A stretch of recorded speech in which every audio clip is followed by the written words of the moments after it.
And we're back with Financial Literacy Friday. So, guys, this is the book that we are reading, and I am Battlestrong 101. Every Friday, guys, we're going over financial literacy. This is going to be an every Friday thing. So, this is the book, How Money Works. Once we finish this book, there will be another book that we'll have. So, with that being said, for those of you guys that missed the first chapter in the first class, right, I took some cliff notes from the first chapter. So, what did we learn so far, right? So there's ways that the wealthy think, and there's ways that the have-nots think. And so I want to go ahead and read what we got out of the first chapter. It says how the sucker thinks. It says the haves and the have-nots. It's the way things have always been, and I guess that's the way things will always be. So understanding that there's room to grow, right? So when you have a wealthy type of thought process, you're always seeking to absorb more information, right? So you can learn. So how the sucker thinks, it says the haves and the have-nots. It's the things suckers think, it's this way, so it's always going to be this way. They don't believe in really like changing. Now the wealthy think, I may not have learned about personal finance in school, but with the right information, the economic crisis of financial literacy does not have to be my personal crisis. So we do know that the more we seek to understand, the more we learn, right? And so that's just some brief notes I wanted to share with you guys. But then also it literally says 17 out of 50 states require schools to teach at least one class of personal finance, right? And so I don't know about you guys. I do have some friends that did go to schools where they did teach, where they did have those type of classes offered. I went to a public school, so for those of us that go to public schools, no matter where you're at in the nation, it's highly unlikely, that we have financial literacy classes. So over here at I Am Battlestrong 101, that's what we're going to focus on. So what is financial literacy? We're able to define that in the first chapter. Financial literacy is the lack of education about money and finance, especially personal finance. It enables governments and corporations driven to meet the demands of stakeholders and shareholders to leverage the importance of citizens and customers for their own power and gain. So, I don't know if you guys heard that how I heard it, but I know the more I seek to understand, the less I'm going to be taken advantage of financially, right? And so, that was out the first chapter. So we were able to describe, what financial literacy is. We were able to define that. And then here's some just cliff notes. 44% of Americans don't have enough cash to cover a $400 a month emergency. 43% of student loan borrowers are not paying, aren't making payments. 38% of households in America have a credit card debt, and then 33% of American adults have zero retirement savings. So, just want to go over some of those cliff notes from the first chapter. So let's start the second. It says you're a sucker, and I'm talking to all of us, right? So we're gonna learn how not to be a sucker. It says bragging for rights. Guess the number of jelly beans in this jar. Can anybody guess the number of jelly beans in this jar? You can type it in the comments. So it says a lot. Guess accepted. Wait, that wasn't my guess. So it says, would anyone else like to guess? One guy said, I guess 2,100 jelly beans are in that jar. 955 jelly beans. Someone else said 1,450 jelly beans. Guess accepted. Anyone else? What's the volume of the jar in liters? Someone asked. That's a smart question. It's 2 liters. Well, thank you. I guess 490 jelly beans, they say. Dana wins. The answer is 500 jelly beans. Dana, how did you know? It says, while you guys were guessing, I Googled how many jelly beans fit in a liter. It's 245. So then I doubled it. It says, wow, I thought that'd be a lot more. Someone else said, we weren't told that we could Google it. And Dana said, we weren't told we couldn't. So it says, many people don't know beans about money. In 2018, the global survey asked 100,000 people in 15 different countries 3 questions about money concepts. 70% of people fail to answer all three basic questions correctly. No future should be left to a wild guess. The jelly bean guessing game is a metaphor that reveals how far off you can be if you're making uninformed decisions about your money. How much interest will you pay over the life of your car loan or mortgage? How much life insurance do you need to protect your family financially? The next one says, how much life insurance do you need to protect your family? For those of you guys that don't know, I'm a life insurance agent. Wink, wink. Like, yeah. So if you guys need life insurance, be sure to hit me up. But yeah, how much life insurance do you need to protect your family financially? How much do you need to have saved for the future? And are you on track? If you're not on track, what age will your money run out? How much will Social Security pay you out each month? How much monthly income will your 401k provide? And what age will that run out? If you can't answer questions like these, you might be like most people who assume there'll always be enough and hope everything will turn out okay. And it says, how is that possible? A lifetime of wild guesses and blissful ignorance explains why so many people are facing retirement in panic when they see how little they'll be forced to live on for the rest of their days. Is this true for you? If so, you could be just like TJ. Wow, I thought it'd be a whole lot more. The dude said, ouch. So for the kids, hi, let me see. Hi, Mania. Shout out to Mania. I hope I pronounced that correctly. If I didn't, I'm sorry. So it says, time to face it. You're a sucker. It says, don't let that offend you. It says, if that offends you, good. It says it should. Let it be a wake-up call. When you don't know how money works, it can be you can be taken advantage of, as well as time and time again. It says you're a sucker, own it, and you've taken the first step towards not being one.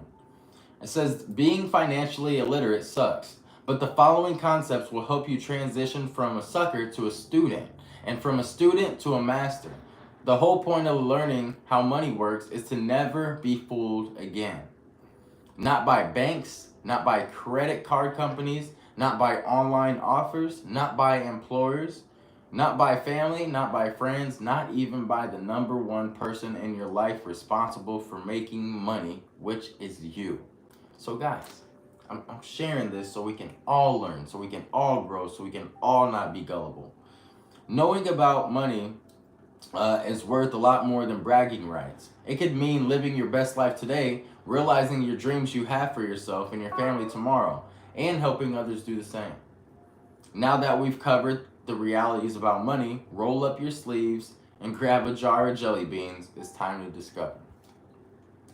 So 3 money concepts every sucker should know. Number 1, the power of compound interest. Number 2, the time value of money. And number 3, the rule of 72. So how the sucker thinks. I'm saving a little. I got a retirement thing at work, and that's always Social Security. I'm sorry, and there's always Social Security. That'll be enough, right? Well, how the wealthy person thinks. Preparing for the future is my responsibility. That means I've got to get with it. Get informed and get it done. Doesn't mean we're going to be perfect, but when we come with an open mind and we're coachable, we're always willing to learn and apply everything we learn. So it says, what have you learned? Your future is too important to be left on a wild guess. It's critical to know most important blank regarding my money. It's critical to know most important numbers regarding my money. And then it says, okay, I can admit we're suckers. For those of us, that are new in this financial literacy and learning. And I want you guys to understand that there's nothing wrong with making mistakes. If you're not making financial mistakes, or you're not making mistakes, you want to make sure that you're learning every day in life, right? So we're gonna make mistakes along the way, but as we're learning, It's going to prevent us from making the same mistake over and over and over again. And we can encourage each other to practice these healthy techniques together. And I'm telling you, 5 years from now, who knows? Like, hey man, I was in Battlestrong 101, and you know what I'm saying? And we'll all be able to. So praise God for him putting this on my heart to share with you guys. So, we're going to start with the power of compound interest. It says the power of compound interest refers to growth potential of money over time by leveraging the magic of compounding, which is interest paid on the sum of deposits plus all interest paid previously. She said, whoa, it's like interest on interest. Exactly, just like that. So before you can appreciate the power of compounding interest, you must discover the power of interest. So John D. Rockefeller was America's first made billionaire. At the time of his death in 1937, he was worth over 340 billion in today's money. How rich is that? If you combine the wealth of Warren Buffett, Bill Gates, and Jeff Bezos, Rockefeller would still be richer. We're talking hard to imagine rich, right? Think about Scrooge, or think Scrooge McDuck doing the backstroke in his money vault, but even richer. But before he became mega wealthy before he became a mega wealthy oil tycoon, Rockefeller grew up in a humble country home in upstate New York. During his youth, he learned a pivotal lesson about how money works. At age 14, Rockefeller had saved up $50, which would technically be equivalent to $1,500 today, selling turkeys and doing chores for the neighbors. It says, like many 14-year-old boys, young Rockefeller received some shrewd advice from his mother. She encouraged him to lend his $50 to a local farmer. It was arranged that the money would be paid back in 12 months with a 7% interest. A year later, the farmer made good on a deal, returning to Rockefeller with $50 plus $3.50 in interest. It was around the same time that the neighbor hired Rockefeller to dig potatoes for 3 days. Rockefeller was paid $1.12. Rockefeller's New York Times obituary said that, entering 2 transactions in his ledger, he realized that his pay for his work was less than 1/3 of the annual interest on his $50. And he resolved to make as much money work for him as he could. It says, even at 14 years old, learned this pivotal lesson and resolved themselves to make as much money work for them as they could. Many, however, never do. Instead, they end up digging up potatoes their entire lives. So it says, unlike Rockefeller, they never discover the power of interest and how to put their money to work and build a future that they could never earn with their hands. So, you working for your money, the number of hours in a day limit how much you can earn. Your money working for you, there is no limit on how much you can earn because your money grows independently from your personal efforts. So it says, imagine of making money you know nothing of. John D. Rockefeller. It says, what a elitist quote. That's just scary. Seems to me like this is kind of info too important to be kept secret. Everyone should have access to it. Seems to me like this kind of info is too important to be kept a secret. Everyone should have access to it. That's why I'm reading this, guys. As of 2018, 51.2% of the Earth's population is now online. So, that now makes the perfect time in history to teach people how money works. I reckon that's the whole point of this book. No more secrets. So, for those of you guys that have tuned in, we just started chapter 2, but I'm going to hold off because we're going to get in depth of compound interest next week.